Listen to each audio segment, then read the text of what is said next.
Tonight, revelations around the Canada Day storm impact keep coming. New info about damage done to the LRT stations in the West End that haven't even opened. Ottawa residents questioning downtown safety after 2 stabbings on Rideau Street a day apart. Plus, the provincial scandal around an MPP expensing accommodations in his home city intensifies.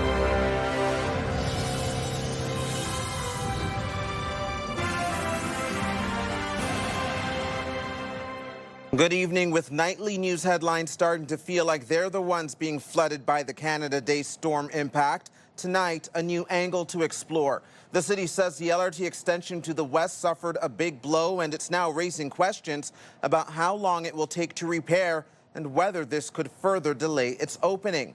This is what New Orchard Station looked like right after the rainfall event. OC Transpo's general manager today laying out more issues spanning from the track leading into Moodie Station, as well as water flooding in the tunnel along the Kitchie-Zippy-McCann Parkway. The GM adding that several stations all the way to Sherbourne will need to have water pumped out and infrastructure replaced. Initial assessments also show damage to some of the electrical systems and equipment. Rick Leary says the area around the rails are also affected. Our contractor is now focused on completing a comprehensive assessment of the damage and repairs required. I'd let you know that this is going to take some time to complete, as all affected aspects of the West Extension construction project must be carefully inspected. It's also too early to comment on how long the repairs may take or what this will mean to the overall project schedule. Subcontractors have been brought in to assess and agree on how to fix all these issues. That includes any materials that would be needed. Leary is hoping to have an updated schedule on the opening in early 2027. In the meantime, the impact on people and their homes have emotions running high, and now organizations like the Red Cross and Samaritan's Purse are set to have boots on the ground in the coming days. Even then, many say the city should have called them in sooner. Here's CTV's Katelyn Wilson.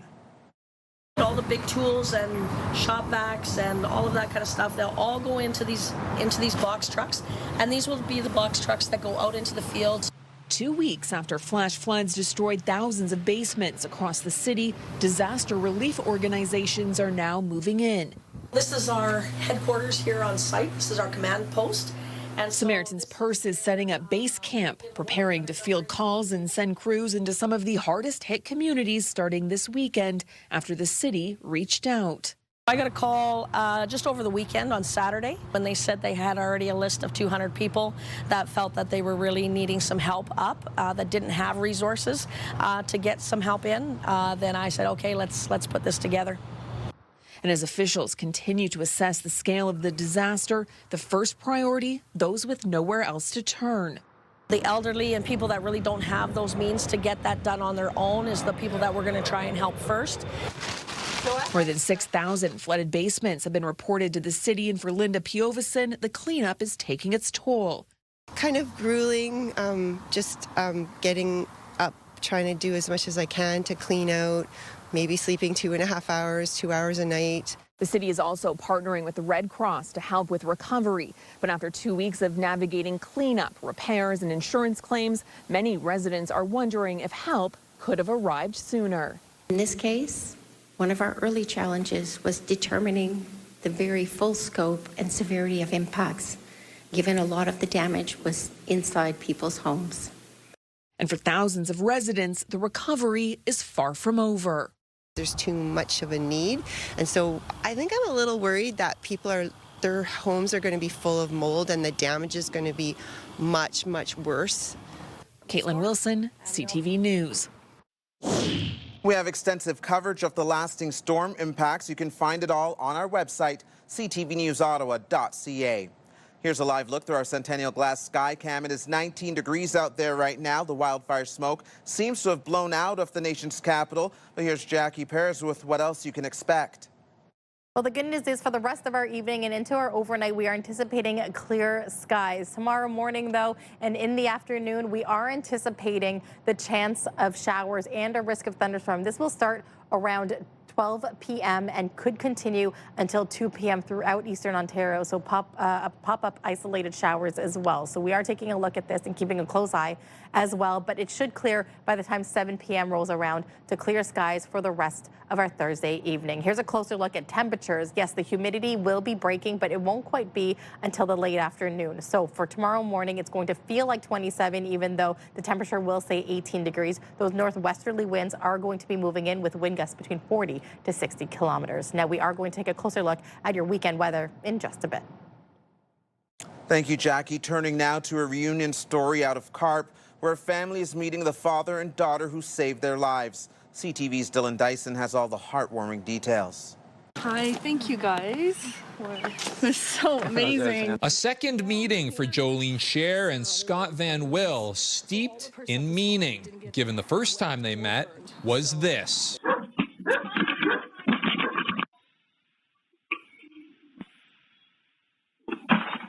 You guys got a fire going right now in your house.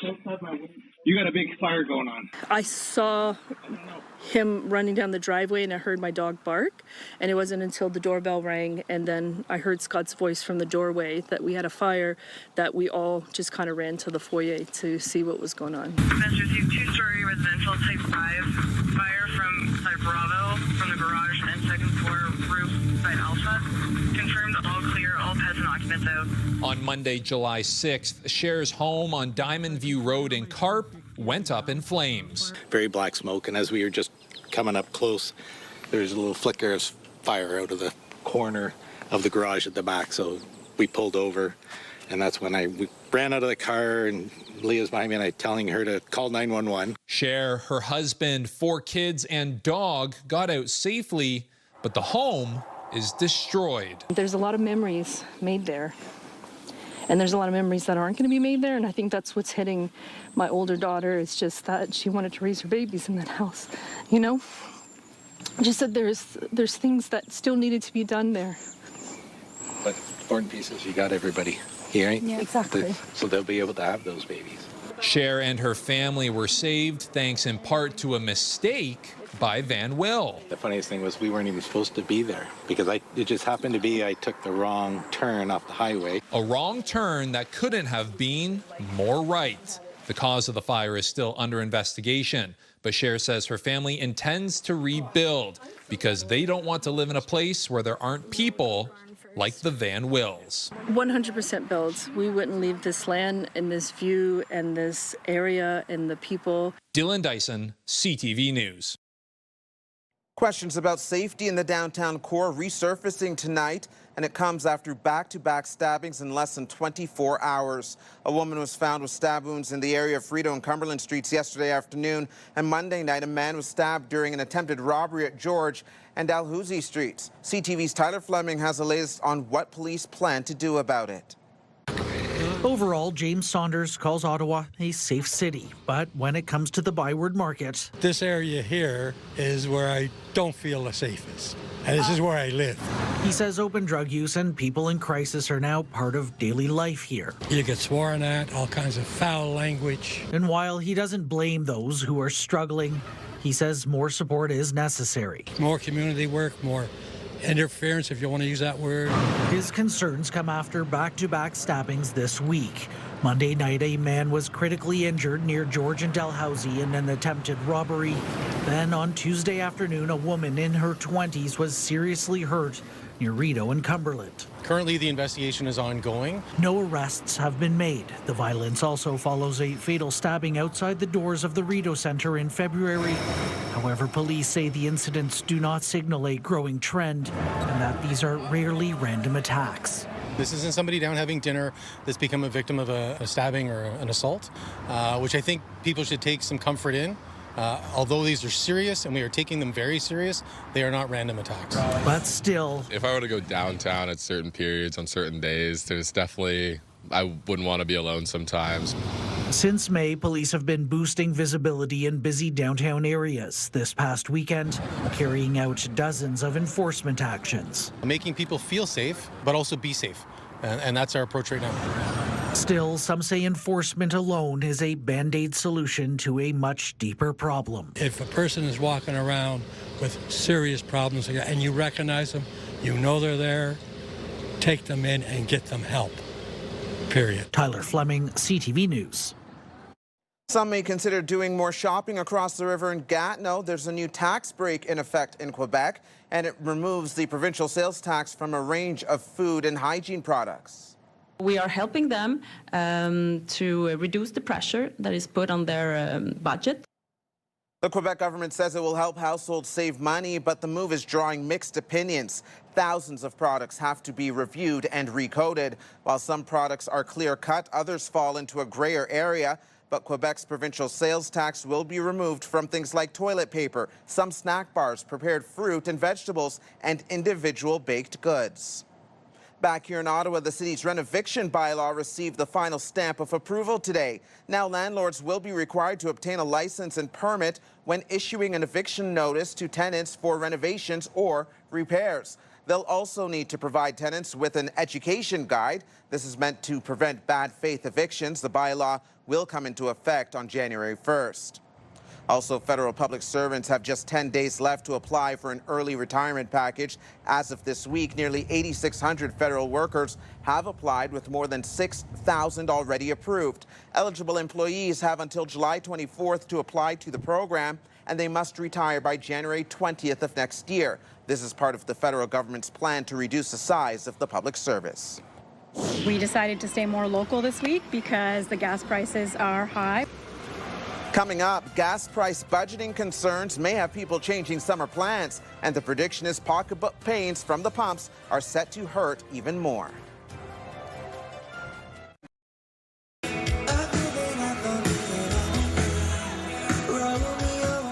Blues Fest back on tonight after 2 days of no activity. Conan Gray headlined the main stage at 9:30. Fans say he is known for lyrics with emotional honesty. Tomorrow night's headliner is Lord Huron at 9:45. Well, a break from the heat, humidity, and smoky skies arriving right on time for that and Ottawa's Lebanese Festival. The Lebanese Festival is a chance for the region to get a taste of Lebanon without leaving the city or country. The festival is a cultural display filled with music and dance, but is likely best known for its food. It runs until Sunday at the St. Elias Center near Mooney's Bay. Here's Jackie with a full look at the forecast.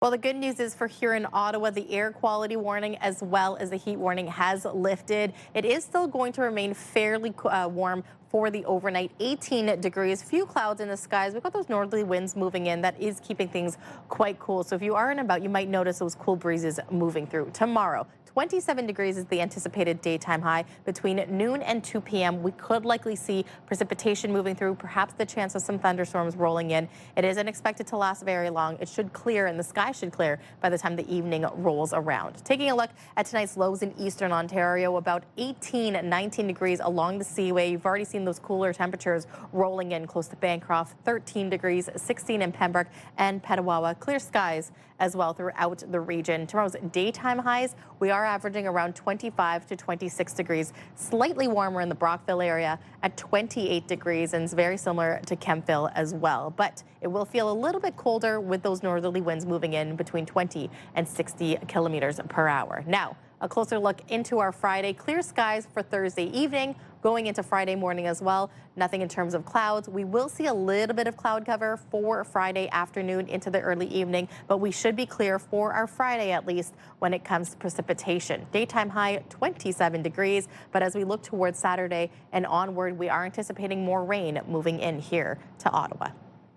Thank you, Jackie. Gas prices jumped around 8 cents overnight and are expected to climb even higher in the coming days. As CTV's Peter Sperling reports, survey says it has some changing their summer plans.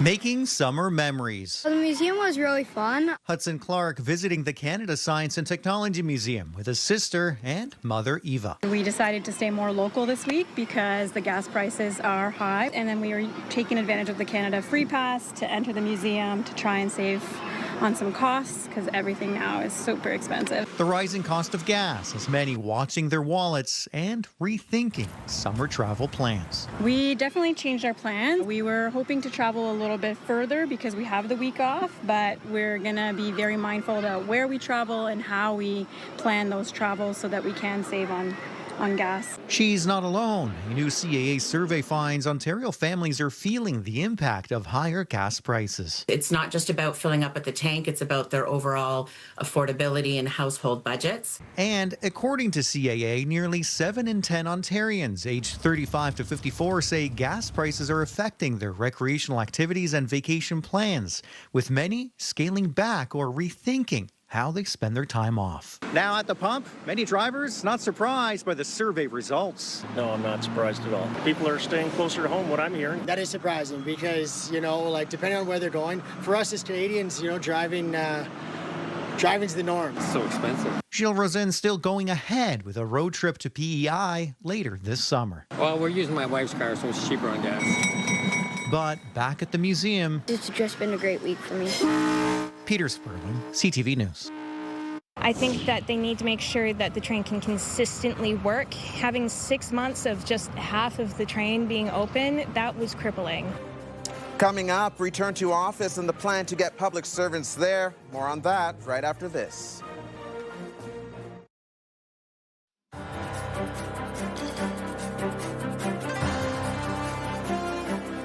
Anticipation around a busy public transit system are top of mind for the fall. Public servants will be back in the office 4 days a week and students are heading back to class. CTV's Kimberly Fowler has details on the plan expected to make it all work. With the new return to office mandate for federal workers now in effect, U Ottawa student Ariana Furlong says the LRT is already getting busier and worries things could get worse in the fall. I think it's just going to get a lot more crowded. I know people who have been driving and they've just been leaving 2 hours early, which just isn't manageable. The city says it's trying to get ahead of what could be one of the busiest times on the road in years when summer vacations end and students head back to class. For Furlong, reliable service is a top priority. I think that they need to make sure that the train can consistently work. Having 6 months of just half of the train being open, that was crippling. OC Transpo has a nearly $30 million plan in upgrades, including increasing frequency on LRT Line 1, beefing up bus service to some key commuting hubs, and improving schedule reliability on 30 of the busiest bus routes. It's also adding more express buses from the west to areas such as the Department of National Defense campus on Carling, where concerns have been raised about parking and a lack of transit options. In that plan, $20 million will be spent on expanding the Beauceville LRT park and ride next year, which commuters say is needed. I often see the parking almost full. Limebank doesn't have any parking. Leitrim's got some parking, that's fine. But yes, I would support expanding the parking. Kimberly Fowler, CTV News. New information reveals how much Ottawa's 4 hospitals made on parking last year. Financial statements show Chio de Montfort, both Ottawa hospital campuses, and the Queensway Carleton took in nearly $43 million in parking revenue in total for 2025. That's up from $37 million the year before. Hospitals say the funds go towards equipment and infrastructure. This motion is really an attempt to bury something that the taxpayers absolutely have a right to know about. Just ahead, the latest Queen's Park scandal that has a province raising eyebrows collectively.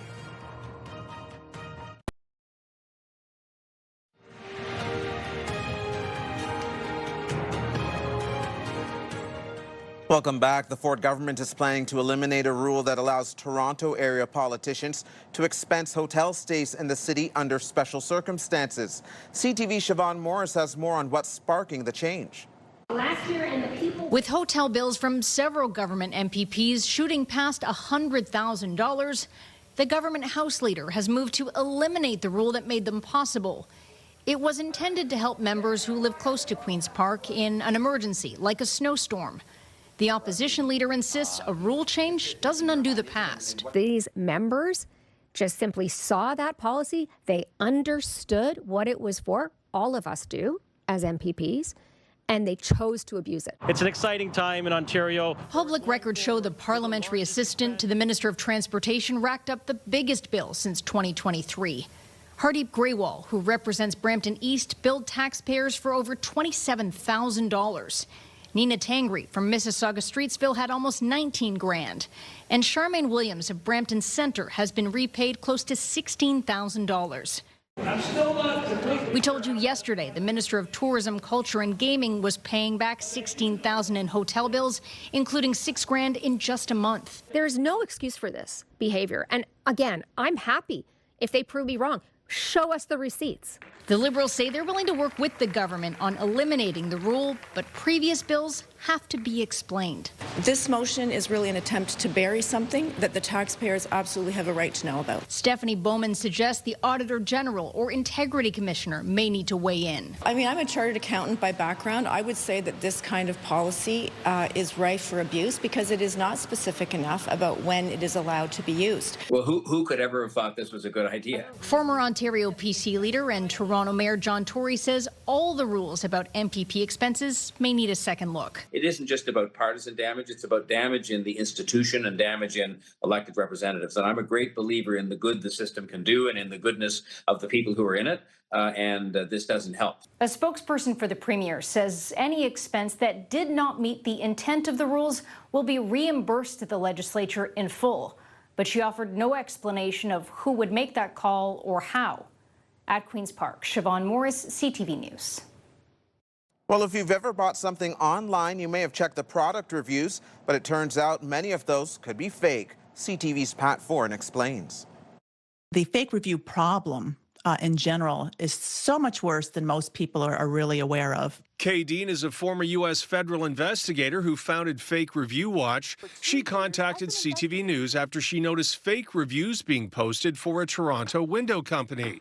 Whoever was posting them was using the names of famous actors who don't even live in Canada. The scammers are using the names of celebrities, which is just absurd. Bruce Springsteen, Tom Hanks, Lauren Bacall. It's an obvious red flag if you see that Jack Nicholson, Denzel Washington, Matt Damon, Julia Roberts, or Al Pacino all took the time to leave reviews about windows and doors.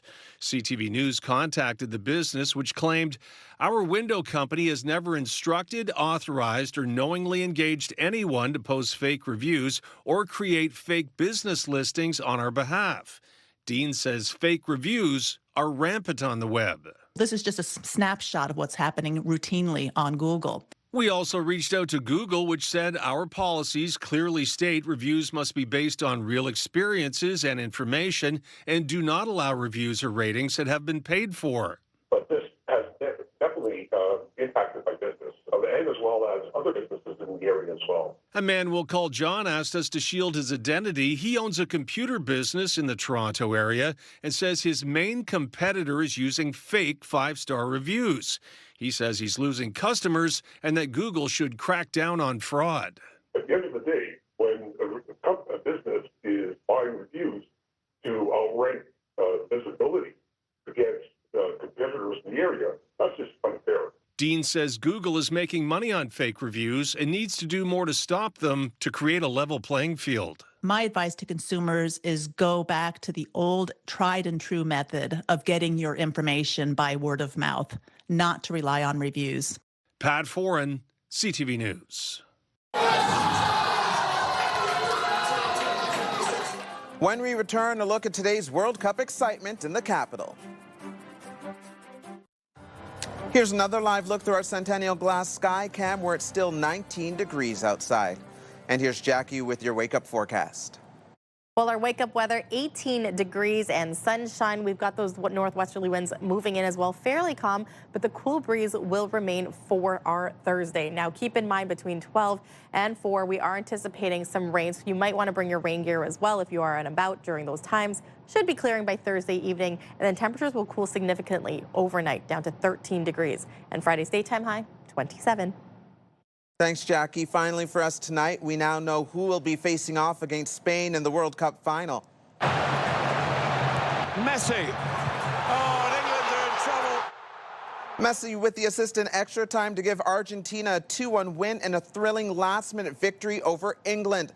The result sparking celebrations here in the capital as well.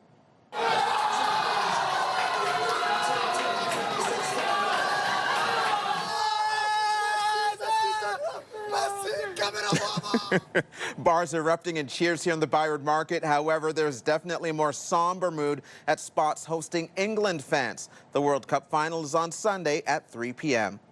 That is CTV News for this Wednesday, July 15th. CTV News continues online anytime with our digital team keeping you up to date at ctvnewsottawa.ca. You can also watch our newscast live on the CTV News app anytime. And for news on the go, listen to News Talk Radio 580 CFRA.